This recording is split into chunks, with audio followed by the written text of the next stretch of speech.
Ezer şulhi azizanda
سي شغال هو كذلك.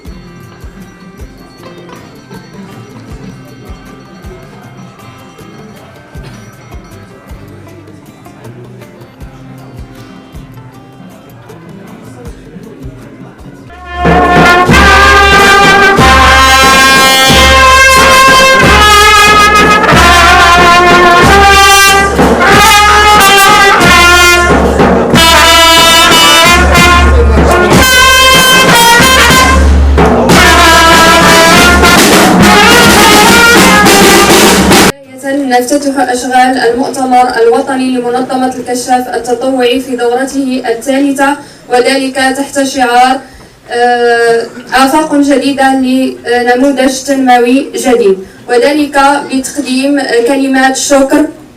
الرحمن الرحيم. الله لا إله إلا هو الحي القيوم وهو العلي العظيم.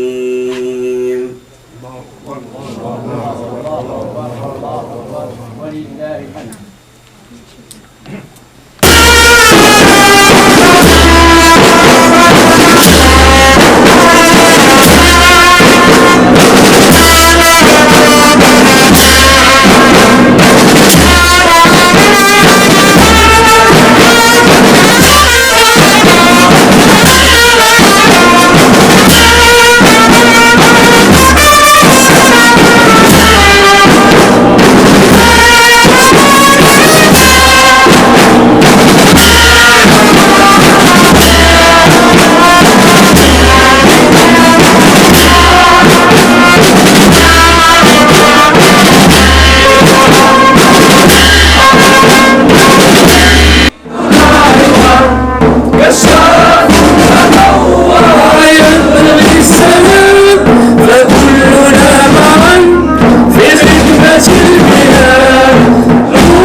أود أن أتقدم إليكم أصوات عن نفسي ونيابة عن باقي عضوات وأعضاء المكتب القيادي لمنظمة الكشف التطوعي بتحيات ترحابي للارتقاء بهذه الأرض التي ندين لها بالكثير. كما أتمنى لكم النجاح في هذه المحطة المهمة في تاريخ منظمتنا العتيدة منظمة الكشاف التطوعي. شكرا لحضوركم ولقدومكم ولمشاركتنا هذا الحدث. شكرا لدعمكم والسلام عليكم ورحمة الله تعالى وبركاته.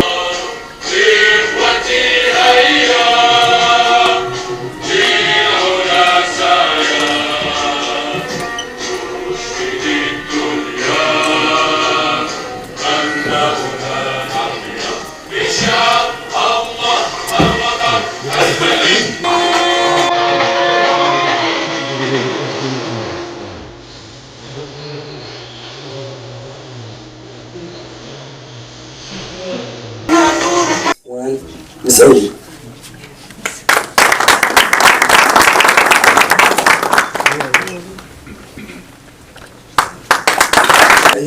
تنظر باننا اليوم امام واحد الزخم، واحد الجوده تبارك الله، نقولوا بانه تبارك الله عليكم ومزيدا من التالق، وحنا معكم دائما وابدا من اجل ان شاء الله المغرب جميل، المغرب متقدم تحت القياده الرشيده لصاحب الجلاله الملك محمد السادس نصره الله، وديروا النيه باش يزيدوا الخدام. هي واحد المشروع كبير مجتمعي اللي تضم تقريبا الان وصلت تضم 43 تنظيم كشفي على مستوى المغرب، يتعدد ما بين الجمعيات الوطنيه والجهويه والمتعدده والمحليه. تنتمناو اننا نلقاو المنظمه ديالكم هاد فكره الافاق اللي انتم تتكلموا عليها، انها ان شاء الله حينما يكتمل العقد من الزمن في العطاء، لأنكم حسب ما قريت أنها تأسست سنة 2000 والتوسع على المستوى الوطني في انتشار الفروع، من خلال الاطلاع ديالي على الاوراق يعني اللي في الملف تبين لي ان يعني الانتشار ديال الفروع موجود في واحد العدد ديال المناطق اللي ربما انها ما وصلتش لها تنظيمات اخرى، واللي كتتيح الفرصه للشباب والاطفال يعني في مختلف المناطق، خصوصا المناطق البعيده والقرويه.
جنة النبات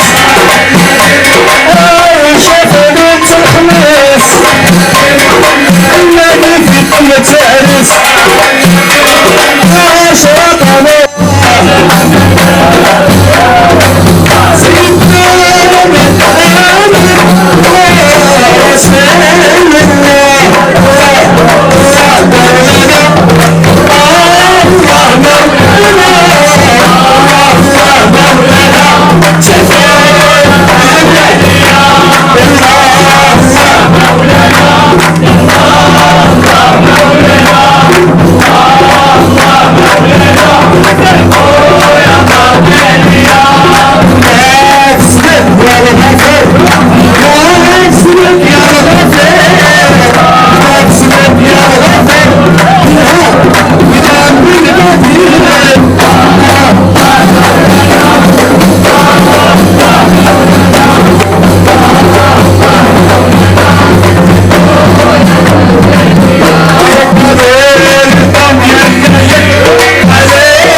تقريبا صغير من عمر كان القائد سمير هو المندوب ديالنا ديال الفرح، هذا هو اللي تعلم منه حركة الشوي.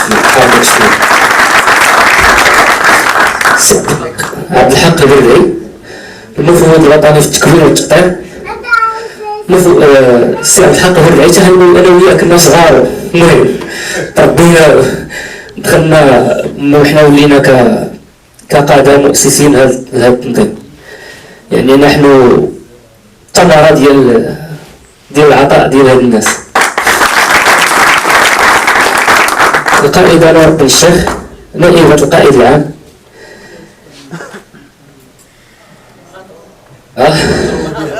برافو.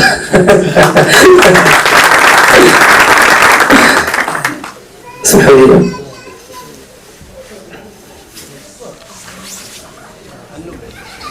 شهادة الجميع وبشهادة ناس قدام في الميدان، وبرزات بشكل قوي، عطات واحد هذا النظرة قوية، استطاعت أنها تثبت راسها قدام الجميع، واستطاعت أنها تنافس كبار منظمات الكشاف في المغرب. والحمد لله هذا راجع لفضل الله سبحانه وتعالى والأعضاء ديال كل فرع اللي ما كيبخلوش لا بوقتهم لا كاينين الناس اللي تماديا كيساهموا مع الفرع ديالهم. كانوا ناس خارجين كاع المنظمات هما كانوا كيعاونونا الحمد لله المنظمه زعما دارت بلاصتها. اليوم راه حنا من اقوى المنظمات في الانخراط ديالها داخل الحركه، داخل الرابطه الكشفيه المغربيه، وهذا يحسب للقاده هادو اللي ضربوا تماره بزاف. الجامعه الوطنيه للتخييم مؤخرا. نعطيكم غير خير مثال باش تعرفوا. مخيم الصيف اللي فات خرجنا مخيم ديال في اقليم تاونات، كنفلو عطاونا مخيم بني وليد، هو مركز يعني جديد فيه لابيسين، فيه الشروط ديال التخييم. حنا شفنا في الزي وفي المؤتمر اللي حنا فيه دابا، وحنا باقي نخدموا فيها. هذا مكان بالنسبه للتقرير المالي ديال هذه الاعوام الاخيره. وشكرا.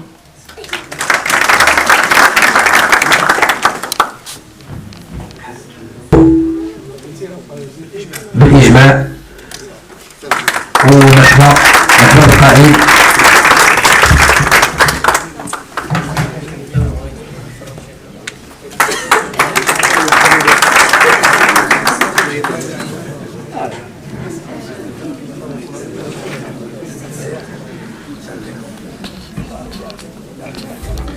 بسم الله الرحمن الرحيم، والصلاة والسلام على أشرف المرسلين. تحية كشفية صديقة وكلمة الله عليا. أولا أشكركم وأشكركم على الثقة التي وضعتموها في كي أدبر وأسير أشغال هذا المؤتمر الوطني الثالث لمنظمة عتيدة، منظمة كشاف التطوعي. وهي مناسبة أولا لأجدد الشكر الجزيل مرة أخرى لأخواتي وإخواني أعضاء القيادة العامة وكذا. الله يخليكم اللي عنده شي تحفظ ولا شي حاجة. شوف تنظيم المؤتمر إضافة إلى الاستراتيجية إذا الأشمال لجنة قائمة جديد القانون الأساسي والداخلي ولجنة القانون الأنظمة.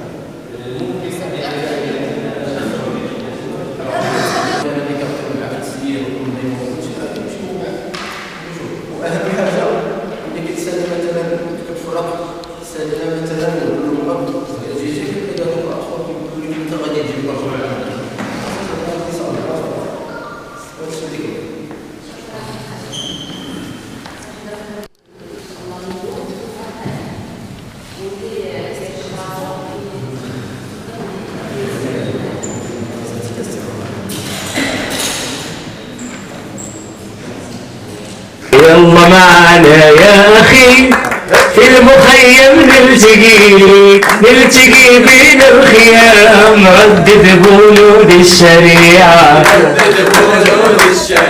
ايوا لا لا لا لا لا لا لا لا ياتي حلقتي الاندماج وانتي قلبي عليك هاج وحدك يا كاسبية. لا لا لا لا لا لا لا لا لا لا